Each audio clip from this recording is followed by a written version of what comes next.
إن الحمد لله نحمده ونستعينه ونستغفره ونعوذ بالله من شرور أنفسنا ومن سيئات أعمالنا من يهده الله فلا مضل له ومن يضلل فلا هادي له أشهد أن لا إله إلا الله وحده لا شريك له وأشهد أن محمدا عبده ورسوله وبعد فإن خير الكلام كلام الله وخير الهدي هدي محمد صلى الله عليه وآله وسلم وشر الأمور محدثاتها فإن كل محدثة بدعة وكل بدعة ضلالة وكل ضلالة في النار. Jamaah ma'azakumullah,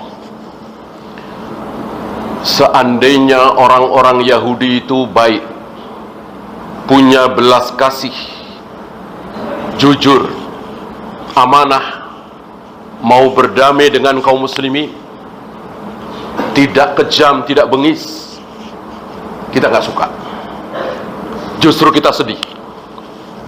Kenapa? Karena berarti Al-Quran salah. Karena berarti firman Allah, sabda Nabi keliru.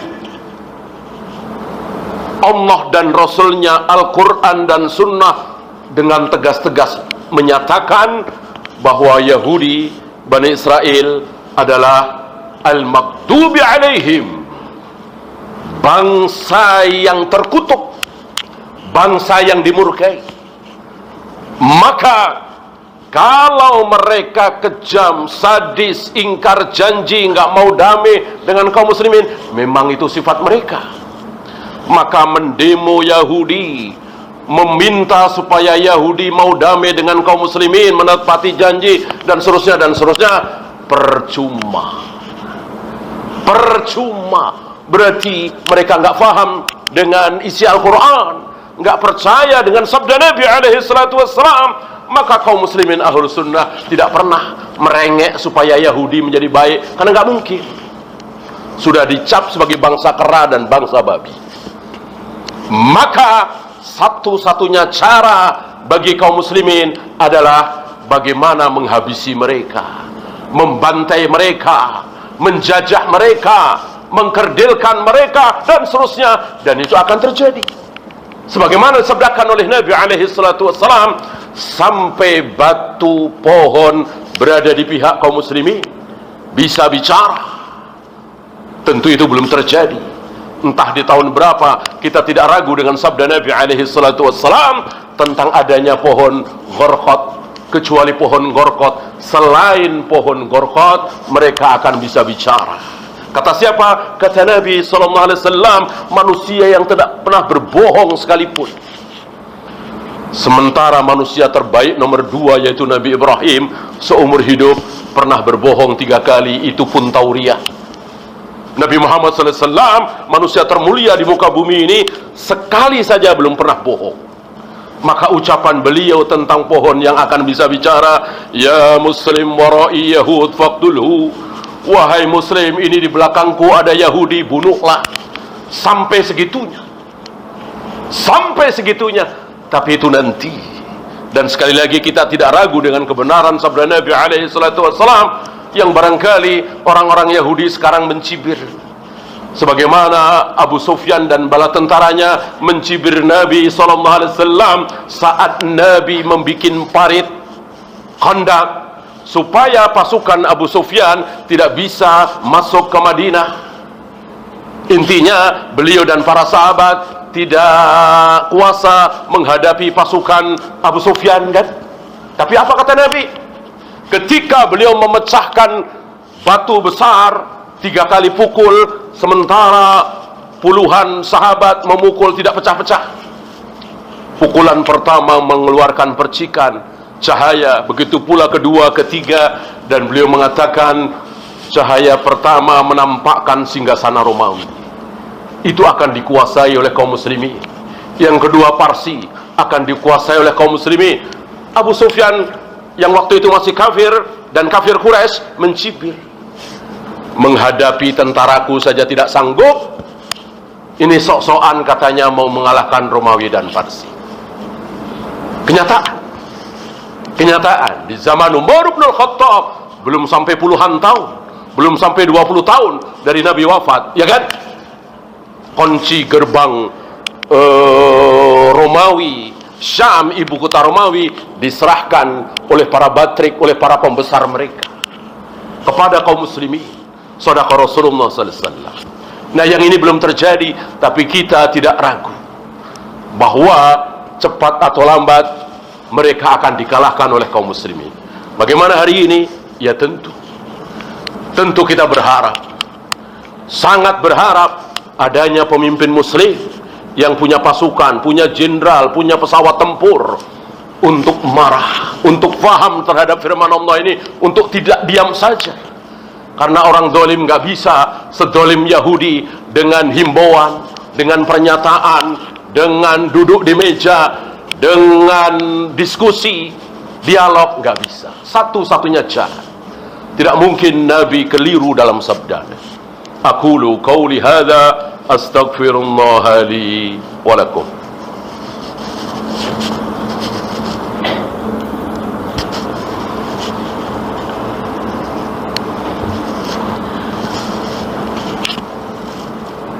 Alhamdulillah hamdan katsiran tayyiban mubarakan fih kama yuhibbu rabbuna wa yarda. Asyhadu an la ilaha illallah wahdahu la syarika lah wa asyhadu anna Muhammadan abduhu wa rasuluhu wa ba'd. Ayuhal ikhwah, seburuk-buruk seorang muslim hari ini, ketika saudara-saudara kita dibantai, disakiti, kita semua ikut sakit. Dan entah berapa juta kaum muslimin yang siap mati untuk berjihad melawan Yahudi. Tapi kan tidak boleh. Al-jihadu ma'al imam adiluhum wa fajiruhum. Jihad tidak boleh sendiri-sendiri. Jihad harus bersama imam, harus ada yang memberikan komando. Tidak boleh sendiri-sendiri. Bandingkan dengan mereka. Bandingkan dengan mereka, penakut, pengecut, takut mati. Bukan satu dua dari tentara mereka yang berdemo supaya stop perang, supaya tidak mengirimkan pasukan. Kemudian mereka lari dari medan perang. Kaum muslimin insyaallah tidak.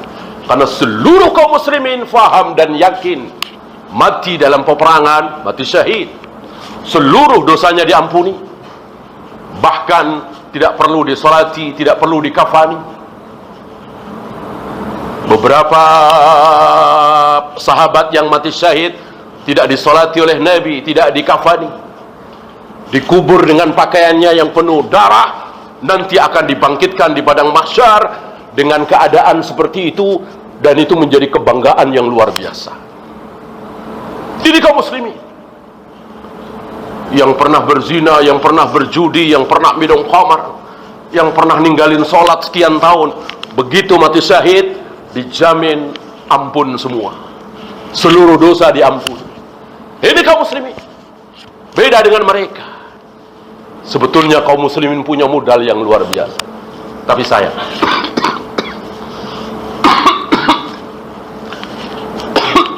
apa yang disabdakan oleh Nabi menjadi kenyataan. 4 hal yang 1400 tahun yang lalu dinubuatkan, disabdakan oleh Nabi. Idza tabayatum bil 'ainati wa raditum biz zar'i wa akhadtum adnabal baqari wa taraktumul jihad. Berjual beli dengan cara inah, intinya jual beli dengan cara haram, riba, gharar, maisir. Kemudian memegang ekor-ekor sapi, bangga dengan pertanian, artinya sibuk dengan dunia. Yang terakhir, wa taraktumul jihad, kalian telah meninggalkan jihad. Para pemimpin tidak mengumandangkan jihad, maka sallallahu alaikum dhullan, Allah akan timpakan kepada kalian kehinaan. Ini sudah terjadi. Kehinaan demi kehinaan, dijajah, miskin, terbelakang, kebelangsak. Sementara yang Allah tinggikan Eropa, Amerika, Jepang. Kenapa? Wa taraktumul jihad. Kaum muslimin, terutama para pemimpinnya, sudah tidak suka lagi dengan jihad. Tidak senang lagi dengan jihad, tidak semangat lagi dengan jihad. Mereka malah hobi bola, balapan, senangan dunia, membangun, tidak suka dengan jihad. Sementara Allah lewat lisan Nabi alaihi salatu wassalam mengancam, malam yaghzu, barang siapa yang belum pernah berperang, walam yataghanna nafsuhu bil ghazwi, dan tidak ada keinginan sedikit pun dalam hatinya untuk berperang, apa yang terjadi? Famata fi syu'batin minan nifaq, lalu dia mati dalam keadaan cabang kemunafikan. Maka siapapun kita, terutama para pemimpin, harus ada keinginan, cita-cita untuk berperang, berjihad, karena hidupnya kaum muslimin, jayanya kaum muslimin, menangnya kaum muslimin, itu karena jihad. Akhirnya menguasai Syam, Romawi, menguasai Parsi, Mesir, Madain, dan sebagainya. Diawali apa kalau bukan jihad? Diawali oleh apa kalau bukan jihad? Nggak ada. Nggak ada pembangunan ekonomi, nggak ada. Jihad. Sehingga dalam waktu singkat menguasai separuh dunia lebih. Gara-gara apa? Jihad. Ketika semangat jihad ini sudah pudar, tidak lagi mengirimkan pasukan muslim ke negeri-negeri kafir, dan tujuannya luar biasa, supaya negeri-negeri kafir ini bisa masuk surga. Karena ketika pasukan Islam, dakwah Islam tidak datang ke negeri-negeri kafir, mereka akan kekal di neraka selama-lamanya, kan kasihan. Maka datanglah kaum muslimin mengajak mereka masuk Islam. Akhirnya mereka bisa masuk surga.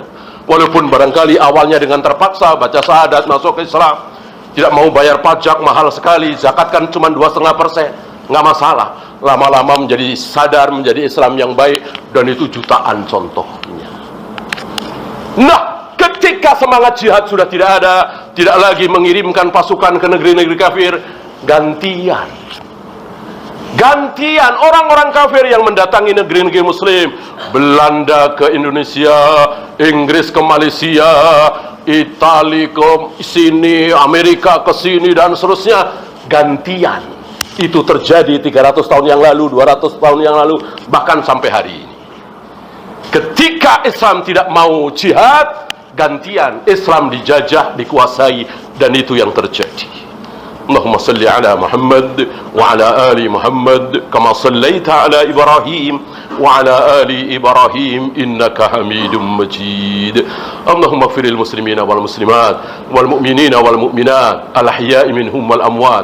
Rabbana la tuzigh qulubana ba'da idh hadaytana wa hab lana min ladunka rahmah innaka antal wahhab. Rabbana atina fid dunya hasanah wa fil akhirati hasanah wa qina adzabannar. Game